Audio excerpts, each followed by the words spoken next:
बाळा, जे घडतं ते तुझ्या भल्यासाठीच घडतं. फक्त विश्वास ढळू देऊ नकोस. आज जे तुला अन्याय वाटतं तेच उद्या तुझी दिशा बदलणार असतं. आज जे नुकसान दिसतं तेच उद्या मोठ्या लाभाची तयारी असते. तू प्रत्येक गोष्ट लगेच समजून घ्यायचा प्रयत्न करू नकोस. काही गोष्टी वेळ आल्यावरच उलगडतात.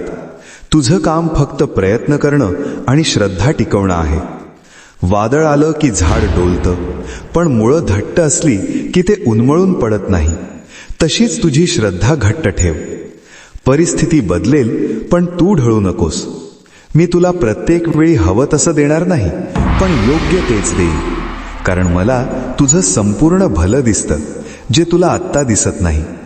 म्हणून रडू नकोस, घाई करू नकोस, संशय बाळगू नकोस. विश्वास ठेव, धैर्य ठेव आणि पुढे चालत राहा.